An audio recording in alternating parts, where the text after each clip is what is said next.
வணக்க மக்களே, நாம இந்த ஆரோக்கியமான எச்சரிக்கை பதிவில் தயிரில் நிறைந்திருக்கக்கூடிய ஒரு சில தீமைகளை பற்றி தான் பார்க்க போகிறோம். என்னது தயிரில் தீமை இருக்கா அப்படின்னு நீங்கள் கேட்கலாம். ஆமாம் மக்களே, தயிர் நீங்கள் கால நேரம் பார்க்காம எல்லா நேரங்களையும் சாப்பிட்டுட்டு இருந்தீங்க அப்படின்னாலும், ஒரு சில உணவுப் பொருட்களோட தயிரை நீங்கள் சேர்த்து சாப்பிட்டுட்டு இருந்தீங்க அப்படின்னாலும் அது உங்களுக்கு தீமைகளை தான் கொடுக்கும்.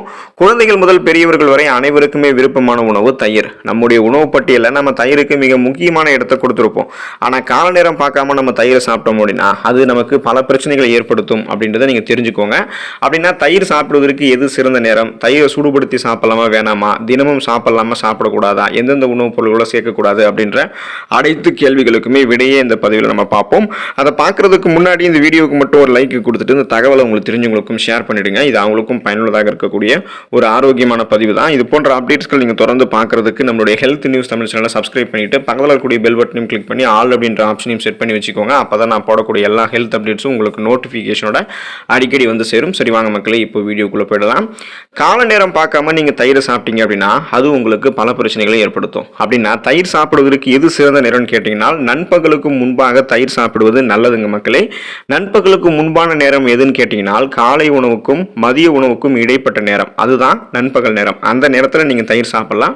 அதுதான் உங்களுக்கு சிறந்த நேரம். ஸோ அந்த நேரத்தில் உரைய வைத்து தயிர் எடுத்துக்கொள்வது ரொம்ப ரொம்ப நல்லது. நீங்க வந்து உரைய வைத்து தயிர் சாப்பிட்றது உங்களுக்கு வந்து பார்த்தீங்கன்னா எப்பவுமே மண் சட்டியில் உரைய வச்சு சாப்பிட்டீங்கன்னா இன்னும் உங்களுக்கு நல்லது. நீங்க ஒருபோதுமே வந்து இரவுல தயிர் சாப்பிடக்கூடாது. இரவுல தயிர் சாப்பிட்டீங்க அப்படின்னா சளி, இருமல், காய்ச்சல், ஆஸ்துமா போன்ற பிரச்சனைகள்லாம் உங்களுக்கு ஏற்படும். இந்த ப்ராப்ளம் இருக்கும்போதே நீங்க இரவுல தயிர் சாப்பிட்டீங்கன்னா அந்த ப்ராப்ளத்தை அது இன்னும் இருமடங்கு ஆக்கிடும்.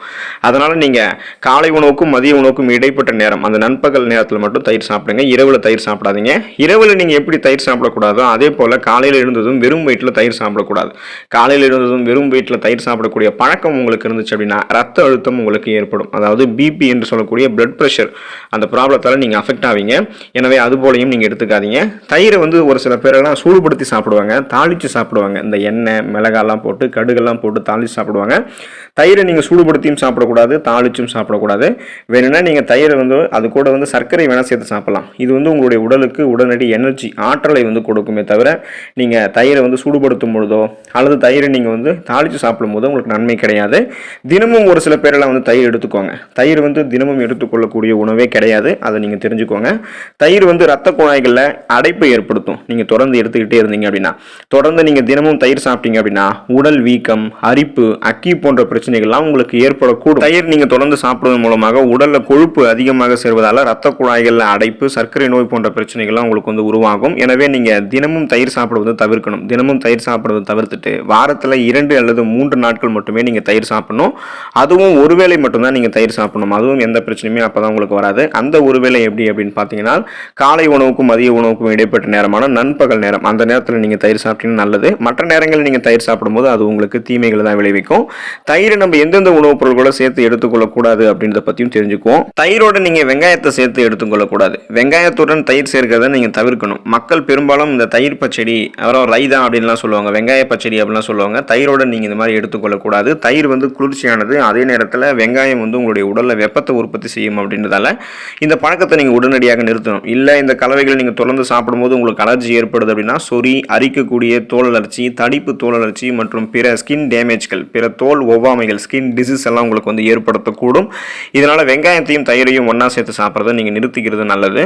மீனையும் தயிரையும் நீங்கள் ஒன்றா சேர்த்து சாப்பிடக்கூடாது. ஒரே நேரத்தில் மீன் மற்றும் தயிர் வந்து நீங்கள் சாப்பிட வேண்டாம். மீனோட தயிர் சாப்பிடுவதை நீங்கள் தவிர்க்கணும். ஏன் அப்படின்னா இந்த 2 உணவுகளிலுமே புரோட்டீன் வந்து ஹை லெவலில் இருக்கு. இந்த 2 புரோட்டீனுமே நீங்கள் ஒன்றாக இணைத்து எடுத்துக்கொள்ளக்கூடாது அப்படின்றது தான் நிபுணர்களும் பரிந்துரைக்கிறாங்க. இது ரெண்டுமே அதிகமான புரதங்களை கொண்டு இருக்கிறதால கடுமையான செரிமான பாதிப்புகள் உங்களுக்கு வந்து ஏற்படும்.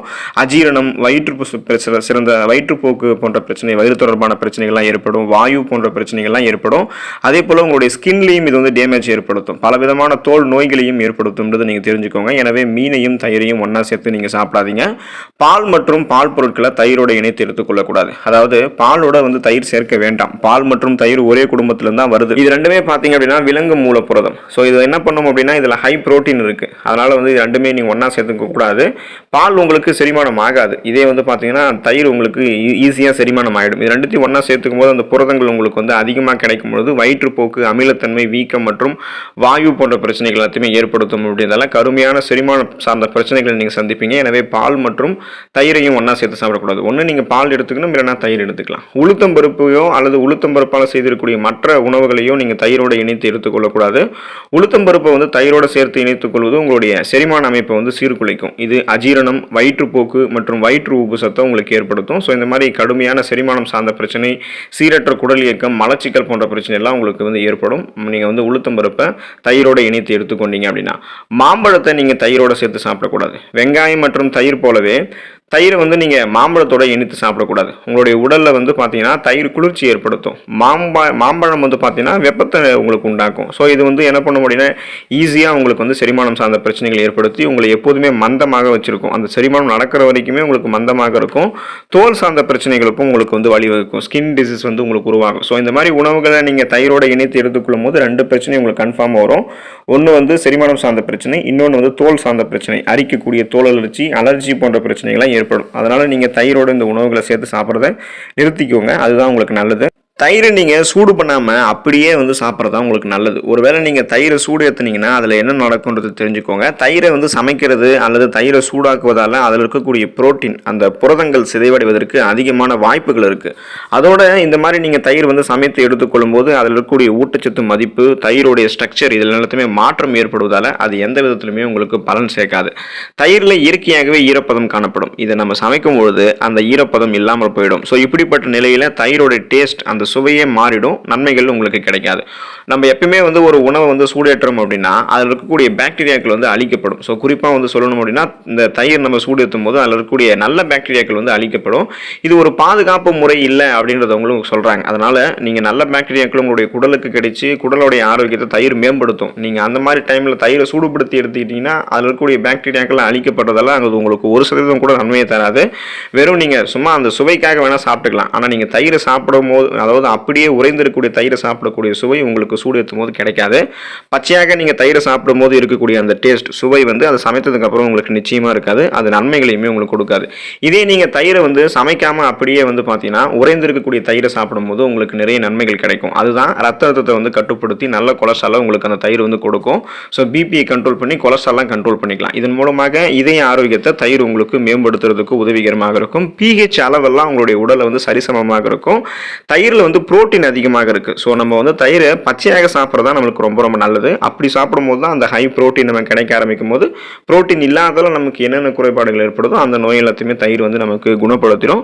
ஸோ தயிரை நம்ம வந்து எப்போதுமே எப்படி எடுத்துக்கணும்னு பார்த்தீங்கன்னா உறைந்து இருக்கக்கூடிய தயிரை தான் சாப்பிடணும். உறையாமல் இருக்கக்கூடிய தயிரை வந்து நம்ம எடுத்துக்கிட்டோம் அப்படின்னா வாந்தி, தலை சுற்றல் போன்ற பிரச்சனைகள்லாம் ஏற்படும். அதனால் நீங்கள் தயிரை உறைய வச்சு சாப்பிடுங்க, நல்லது.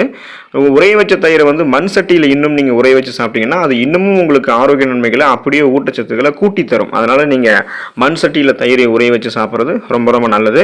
இது மாதிரி நீங்க எடுத்துக்கிட்டீங்க. அதே போல உறைந்த தயிரில் காணப்படக்கூடிய தெளிந்த நீரை நீங்க குடிக்கும் போது தலைச்சூடு, வாந்தி, பித்தம், மயக்கம் இது எல்லாமே உங்களுக்கு வந்து உடல் சூடு இதெல்லாமே வந்து பார்த்தீங்கன்னா நீங்க ஆரம்பிக்கும். ஸோ அதுக்காகவும் நீங்க தயிரில், அந்த உறைந்த தயிரில் இருக்கக்கூடிய நீரை எடுத்துக்கொள்ளலாம். எனவே நீங்கள் தயிர் வந்து ஒரு ஆரோக்கியமான உணவுப் பொருள் அப்படின்றதுல யாருக்கும் வந்து சந்தேகம் கிடையாது. ஆனால் தயிரோட நம்ம எடுத்துக்கொள்ளக்கூடிய உணவுகளோட அதே போல் தயிர் கூட நம்ம வந்து பார்த்திங்க அப்படின்னா சூடுபடுத்தி சாப்பிட்றது, ஸோ இந்த மாதிரி அதனுடைய ஆரோக்கிய நன்மைகளை கெடுக்கக்கூடிய வகைகளில் தயிரை எடுத்துக்கிட்டோம் அப்படின்னா இந்த மாதிரி தீமைகள் ஏற்பட தான் செய்யும். எனவே நீங்கள் இந்த மாதிரி பிரச்சனைகள்லாம் ஏற்படாமல் ஆரோக்கியமான முறையில் தயிரை சாப்பிட்டு நலமோடு வாழுங்க. அடுத்த ஆரோக்கியமான பதிவில் மறக்காமல் சந்திப்போம். நன்றி மக்களே.